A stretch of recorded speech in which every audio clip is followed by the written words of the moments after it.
서해 공무원 피격 사건 관련해서 전 국방장관 정혜경 청장이 구속됐고 그리고 전 대통령 비서실장 정 국정원장 등이 지금 수사를 받고 있죠. 그 주요 혐의 중에 하나가 정보를 삭제했다는 겁니다. 그런데 이 삭제했다는 정보가 원본이 그대로 남아있다라는 게 밝혀졌는데 국회 국방위 김영배 의원 모셨습니다. 안녕하십니까? 네, 안녕하세요. 김영배입니다. 지금 그 구속된 분들 전 국방장관, 전 해경청장 관련해서 특히 전 국방장관 관련해서는 첩보를 삭제했다 이거 아닙니까? 주요 혐의가? 그러니까 밈스라고요. 예. 군사 정보 관리 체계가 시스템이 있어요. 예. 그런데 이번에 확인된 것이 원본은 그 첩보 생산 부대에 그대로 남아 있다는 거고요. 그거는 이제 현직 국방장관 이정석 국방장관이 확인해 준 거죠. 맞습니다. 그런데다가 현직 국방장관이 지금이라도 언제든지 그 원본을 열람할 수 있다는 거예요. 그 말은 그때 생산됐던 첩보가 없어진 게 아니다라는 거거든요. 그러니까 이게 무슨 말이냐면 이런 겁니다. 첩보라는 게 이제 입수가 되면 그 부대에서 원본은 당연히 그 부대에 남아 있어요. 예. 그런데 그거를 밈스라고 하는 체계에다가 업로드, 그러니까 올리는 거죠. 탑재해서. 그 탑재할 때 이미 복사본이 탑재가 되는 겁니다. 그렇겠죠. 그럼 이제 원본을 씌워 그렇습니다. 그러면 네. 예를 들면은 서울시다. 그럼 25개구가 있으니까. 네. 그럼 그 시스템 내에 탑재를 복사본을 시킵니다. 그러면 이제 서울시장이 보고 성북구, 강북구, 노원구는 보지 마라. 이렇게 할 경우는 그 필요에 따라서 그렇게 할 수가 있잖아요. 그럴 수 있죠. 예. 근데 원본은 예를 들어서 성북구에 남아 있단 말입니다. 예. 성북구에서 올린 거니까. 예. 그러면 이제 예를 들어서 그게 원본이 삭제된 게 아니기 때문에 예. 필요에 따라서 그거는 배포선을 일부 조정하거나 제한한 것에 불과한데 이것을 정보를 삭제했다고 해서 처벌을 하겠다. 범죄다. 이렇게 나오는 게 이게 굉장히 황당한 거예요. 그러니까 이게 특히나 이제 최근에 밈스 체계 내에서 예. 이제 연평균 6,500건 이상이 삭제되고 있습니다. 지금도. 그러니까 지금 말씀하신 대로 처음에는 배포했다가 필요에 따라 여기 배포는 제한해. 그럼 삭제하는 거 아닙니까? 그렇습니다. 지금도 그게 계속 이루어지고 있고요. 그게 일상적으로 있는 일이라는 거잖아요. 그럼요. 최근에 5년간만 해도 거의 3만 6천 건에 가깝게 삭제가 됐다는 것이기 때문에 이거는 정보라고 하는 게 늘 보면은 일순간 가치가 있다가 또 지나고 나면 기밀이 돼야 될 이유도 있고 판단이 끝나고 나면 필요 없는 경우가 생기기 때문에 일종의 교통정리나 청소하듯이 이렇게 조종하는 것이라는 거거든요. 그런데 이거를 범죄 행위로 규정하기 이제 하는 것인데 이렇게 하면 지금 있는 국방부도 그러하고 앞으로도 군이 무슨 일을 할 수가 있겠습니까? 그건 이제 당시의 첩보 판단인데. 맞습니다. 그러니까 원본을 삭제했다면 당연히 범죄가 될 수 있지만 원본은 그대로 있기 때문에 언제나 볼 수 있지 않습니까? 그렇습니다. 그런데 볼 수 있는 사람을 시기에 따라서 제한한다. 이거는 그때 당시에 정책적 판단, 첩보 판단 아닙니까? 그러니까 이게 이제 특히나 우리 사회 공무원이 네. 월북이냐 아니냐라고 하는 아주 민감한 상황에 그 당시에 있었기 때문에 정책 판단을 해나가는 데 있어서 관련된 유관기관들이 밀도 있게 이걸 판단하기 위한 조치 과정이었기 때문에 원본을 없앴으면 몰라도 그러면은 뭔가 은폐한다 조작한다가 이야기가 되지만 원본이 그대로 있는 상태에서 그 업무 수행 과정 자체를 문제를 이제 일부 삭제했다고 그러니까요. 이제 하는 것 자체가 왜곡인 것이죠. 아니 근데 일반인이 쉽게 생각해 보면 자기 PC에 어떤 파일이 있는데 내가 단톡방에 올렸어요. 근데 내 파일은 그냥 PC 그대로 있잖아요. 맞습니다. 단톡방에 올린 거를 10명의 친구들이 있는데 그중에 2명 탈퇴시켰어. 그걸 범죄라고 하는 거죠. 그렇죠. 탈퇴한 사람 입장에서는 이제 자료를 볼 수가 없죠. 그런데 원본은 그대로 있잖아요. 내 PC에. 그렇습니다. 그걸 범죄로 하는 거나 마찬가지입니다. 그러니까 은폐하고 조작한다는 것은 사실관계를 아예 왜곡하기 위해서 원본을 삭제해버리는 행위를 말하는데 여기서 삭제라는 단어만 딱 꺼내가지고 문제를 삼는 거거든요. 이게 뭐냐면 이런 거예요. 예를 들어 누가 회사에 결근을 했어요. 근데 병가로 결근한 사람도 있고 출장으로 결근한 사람도 있고 놀기 위해서 그냥 안 온 사람도 있단 말이에요. 근데 그걸 결근이라고 해서 똑같이 취급해서 범죄다. 이렇게 하는 거와 똑같다는 거죠. 말이 안 되는 행위를 하고 있습니다. 저 상식적으로 저도 납득이 잘 안 되는데 이제 그걸로 서욱 장관은 구속이 된 걸로 보입니다. 현재. 이 사법부의 판단에 대해서도 불만이 있으시겠네요. 그러니까 사법부가 이제 왜 판단을 그렇게 했는지는 정확히는 들어봐야 되지만 그 사법부가 이제 증거인멸의 우려, 도주의 우려 두 가지를. 그러니까 증거인멸이라고 하는 것도 아까 말씀드린 대로 이미 국가기관에 다 남아있기 때문에 현재 피의자들은 다 민간인 신분 아닙니까? 그러니까 그렇죠. 증거인멸의 가능성은 없고요. 도주라는 것도 이미 검찰 수사에 다 성실하게 협조하고 있었는데 이 사법부의 판단이 굉장히 아쉽죠. 그래서 그분이 아마 주로 지방에서 대구에서 근무를 많이 하셨다고 하는데 뭐 왜 그런 판단을 하셨는지는 나중에 좀 들어봐야 될 것 같습니다. 주로 이제 향판이라고 부르는 분인데, 자, 그래서 당시 국방위에 보고됐던 회의록을 공개하자고 지금 하고 있지 않습니까? 그때 그렇습니다. 왜 그런 판단을 내렸는지. 왜냐하면 국민의힘 당시 국방위 간사였던 한기호 의원도 군 출신이었던 그분도 이 보고를 받고 똑같이 월북이가 판단했단 말이죠. 그렇습니다. 2020년도 9월 24일 날, 그러니까 이 일이 벌어진 거는 21일, 22일이었고 이틀 후에 24일 날 비공개 국방위원회 회의록이 있거든요. 네. 거기에 보면은 그 당시 국방부 장관 서욱 장관하고 합참의 정보본부장이 보고를 하고 그리고 그것과 관련된 회의 내용이 이제 쭉 나오면서 결론적으로는 월북 추정이 맞구나라고 하는 방향으로 논의가 이제 진행이 돼요. 제가 그 비공개 회의록을 열람을 했습니다. 이 자리에서 뭐 아주 자세하게 말씀드릴 수는 없지만 대체로 우리 시청자들께서 들으신 이제 정보들이 이제 대체로 옳다 이런 게 이제 그 그 회의록을 공개하면 알 수가 있습니다. 언론에 부분 공개된 게 있죠. 그렇습니다. 네. 그래서 예를 들면 이제 최강욱 의원이 법사위에서 우리 이종섭 국방부 장관한테 월북이라는 단어가 거기에 나오냐 예. 물어보니까 언론에 다 공개됐던데요. 예. 이런 정도 답을 하지 않습니까? 본인이 직접 답변을 하지는 못하고. 그렇습니다. 예.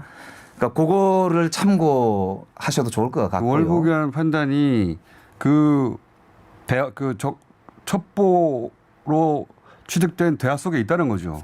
그러니까 이제 그 부분을 비공개 회의록을 공개하면 나온다. 예, 국민들이 다 아실 수 있다고 저희들은 보고 그래서 이걸 공개하자고 하는데 가진 핑계를 대서 지금 국민의힘에서 거부하고 있고요. 이렇게까지 논란이 됐으면 이거 공개하면 깔끔하게 끝나는 거 아닙니까? 그렇습니다. 그래서 그 내용을 이제 한번 들여다보면 뭐 다른 것보다는 그 당시 한기호 의원과 신원식 의원을 비롯해서 다수의 그 당시 야당 국민의힘 예. 국회의원들께서 월북이 맞다. 오히려 한기호 의원은 굉장히 정보당국의 판단이 신뢰할 만하고 그 SI 첩보는 절대 우리가 그렇게 쉽게 되는 게 아니다. 굉장히 정확하다. 이런 말씀을 여러 차례 여러 자리에서 하셨어요. 그분도 장군 출신이니까요. 그렇습니다. 근데 지금 이제 달라진 거랑은 정권이 달라진 것밖에 없잖아요.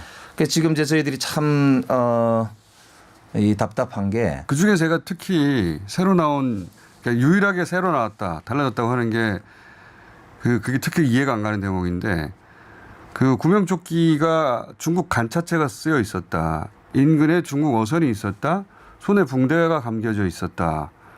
그 취지는 중국 어선이 구출해가지고 붕대도 감아주고 그리고 그 중국 어선에 있던 그 구명조끼도 사용했다. 이런 의미인데 이게 더 이상하거든요. 그러니까 이제 그게 오히려 그렇게 되면은 중국 어선에 올라탄 것 자체가 예. 새로 그러면 이제 거기에 올라타고 나서 다시 뛰어내렸다는 뜻이 되기 때문에 그리고 나서 만약에 북으로 갔다면 그게 오히려 더 이상한 거죠.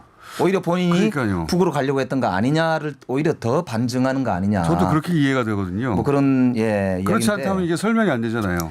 근데 여기서 이제 이 문제가 되는 게 감사원이 지금 이걸 공개했거든요. 예. 감사원이 지금 중간 발표 형식으로 수사 의뢰를 20명을 하면서 이제 보도자료 형식으로 낸 거잖아요. 네네. 근데 이게 크게 보면 우선 감사위원회 의결을 거치지 않고 수사 의뢰를 할 수 있는 방안이라고 하는 거는 도주와 증거인멸의 가능성이 있을 때만 감사원장이 직권으로 이걸 수사 의뢰를 할 수 있는데 감사원장이 이번에 그 형식을 취했어요. 근데 그 이유가 뭐냐면 이 내용이 감사원에서 아직 읽지 않았기 때문에 감사위원 전원이 공개하지 말라고 반대를 했거든요. 그런데도 이거를 강행해서 일단은 발표를 했습니다. 두 번째는 감사원이 그린 그림이 뭐죠? 왜 그러면 그랬다는 겁니까 지금? 그러니까 이게 이제 의도적으로 어떤 정보는 이제 선택을 하고 어떤 정보를 숨겼다 이런 취지인 것이죠. 그러면 감사원이 드러낸 정보로 인해서 그게 이제 세 가지 이게 아까 말씀하신 게 이제 그 간자체 예. 한 구명조끼 그다음에 붕대 중국어선 세 가지인데 이것도 추정이에요. 확인된 것도 아니고. 그런데 검찰에서는 이것을 채택하지 않았습니다. 이번에 기소할 때 그 내용이 빠졌는데요. 그 이유도 제가 볼 때는 검찰에서도 이 문제는 쉽게 확인할 수가 없는 문제라서 그렇기도 할 텐데 일단 감사원이 제기한 이 문제는 앞으로도 저희들이 확인할 텐데 또 하나 심각한 문제가 감사원이 이 했던 세 가지가 전부 다 SI 첩보라는 겁니다. 이거 사실 공개하면 안 되는 내용이거든요. 이게 국방부 장관이 허가도 안 받고 이걸 공개한 것이어서 이건 법적으로도 군사기밀보호법상 위반인데 이 문제도 앞으로 저희들이 철저하게 따지겠습니다만 그 부분은 공개하는 게 이제 정치적으로 유리하다고 감사원이 판단했다면 그게 더더욱 이해가 안 간다는 거죠. 그래서 이렇게 되면은 내놓으면 뭐가 시나리오가 더 강화되나요? 그러니까 이렇게 되면 이제 의도적으로 우리 국민을 보호하지 않고 첩보로 숨김으로써 월북 추정이라고 하는 것을 몰아갔다. 이걸 이제 말하기 위해서 감사원에서 그렇게 이제 짠 거죠. 그게 있으면 월북이 아닌 것이 된다는 시나리오가 어떻게 구성이 되죠? 그러게요. 그래서 저희들도 국방에서 이 문제를 집중적으로 따졌는데 예. 국방부 장관 답은 똑같습니다. 그냥 SI 첩보라서 저희들은 확인할 수 없습니다. 이런 정도. 확인할 수 있죠, 본인들이. 본인들은 볼 수 있지 않습니까? 저는 좀 논리적으로 이해가 안 가서. 그 월북이 아닌데 월북으로 조작했다는 게 지금 감사원이 두고 있는 혐의잖아요. 근데 감사원도 월북이 아니라는 증거는 어떤 증거도 되지 못하거든요. 다만 이런 게 해명이 안 됐다 이런 식으로 이제 의문을 제기하는 정도의 감사 결과를 가지고 20명이나 수사를 의뢰한 지금 상황이거든요. 이게 누가 보더라도 감사원이 검찰의 앞잡이고 돌격대다라고 볼 수밖에 없는 상황입니다. 국방이시니까 한 가지 더 여쭤보겠습니다. 국방 과정에서 이제 낙탄 사고. 네네. 지난번 현무2가 뒤로 날아가서 우리 땅에 다시 떨어져. 동쪽으로 쐈는데 서쪽에 떨어졌죠. 예. 예.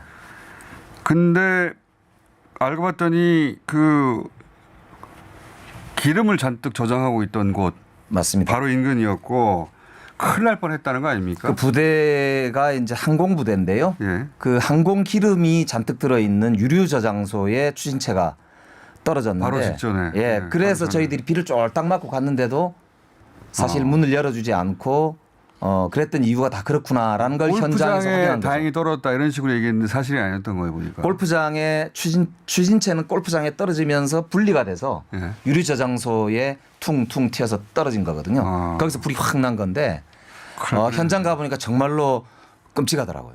근데 여기서 이제 문제 삼은 것은 그 엄청난 큰 사고가 있었는데 대통령한테는 7시간 한 3, 40분 지난 다음에 보고했다는 거 아닙니까? 그 보고도 사실은 분명하지 않은데요. 그러니까 10월 4일 날 밤에 이 일이 이제 생겼잖아요. 그리고 10월 6일 날 합참 국정감사가 있었는데 제가 물어봤어요. 대통령한테 언제 보고했냐. 예. 제가 3번을 물었는데 다 합참 작전본부장하고 합참의장은 현재까지 알지 못한다. 그럼 대통령이 무슨 지시를 했느냐, 받은 게 있느냐, 대통령실에서 무슨 지시를 하더냐, 현재까지 없습니다. 이렇게 이야기를 했는데 바로 다음 날에 있었던 그렇습니다. 국감에서는 그렇게 그렇습니다. 답변을 했는데 그랬는데 저희들이 이제 비를 쫄딱 맞았다는 날이 10월 7일이에요. 그 다음 날. 안 되겠다 싶어서 저희들이 현장을 갔거든요. 예. 그때 문을 안 열어줬는데 저희들이 기차를 타고 가고 있는 그 시간에 갑자기 합참에서 발표를 했어요. 대통령한테는 10월 5일 날 아침에 보고를 드렸고 관련해서 철저하게 조사하라는 지시가 있었다는 보도가 나왔습니다. 제가 보고 깜짝 놀랐어요. 국감에서는 모른다 지시받은 적 없다고 했다가 그렇습니다. 그 다음 날 갑자기 바뀌었네요. 그러니까 그게 저희들이 참 이게 희한한 게요. 국정감사는 아시다시피 선서를 합니다. 그래서 위증을 하면 처벌받겠다고 선서를 한 사람은 그 당시에 국감받을 당시에 전혀 없습니다라는 답변을 2번, 합참의장 1번, 3번을 하는데 대통령 증인 선서 안 한 날 예. 다음 날 갑자기 그 보도 자료를 냈는데 이번에 국방장관한테 물어보니까 본인이 대통령한테 직접 전화로 보고를 했다고 하고 합참 작전본부장한테 전화를 했다는 거예요. 그래서 제가 어제도 물어본 게 아니 그러면 국방부 장관은 합참 작전본부장한테 10월 5일 아침에 전화를 했다고 하는데 왜 10월 6일 날 본 의원의 질문에 합참 작전본부장께서는 전혀 없습니다. 라고 말씀을 하셨습니까? 했더니 뭐 다른 소리를 하나만 한 소리를 해요. 둘 중에 한 사람은 위증이라고 봐야죠. 그렇겠네요. 그러니까 바로 다음 날은 그런 적 없다고 했는데 그 다음 날이 되자 대통령에게 이런 방식으로 이래저래 보고했다라고. 근데 이제 합참에서 그걸 모른다는 게 말이 안 되잖아요. 전날은 모르고 그 다음 날을 안다. 있을 수 없는 대통령 일입니다. 보고인데. 저도 청와대 근무해봤지만 대통령실의 보고는 지시사항으로 별도로 관리가 되고 기록이 됩니다. 누군가는 거짓말하고 있는 거네요. 그렇습니다. 꼭 밝혀내겠습니다. 첫날 보고 안 했다고 한 사람이 거짓말이거나 다음 날 보고했다고 한 사람이 거짓말이거나. 아마도 불려가서 혼났지 않았을까? 예, 그렇게 추측이 됩니다. 자, 오늘 일단 여기까지 하고요. 그 간짜채 좀 알아봐 주세요. 뭐 도대체 어떤 시나리오인지 확인해 보겠습니다. 예. 김영배 의원이었습니다. 감사합니다. 감사합니다.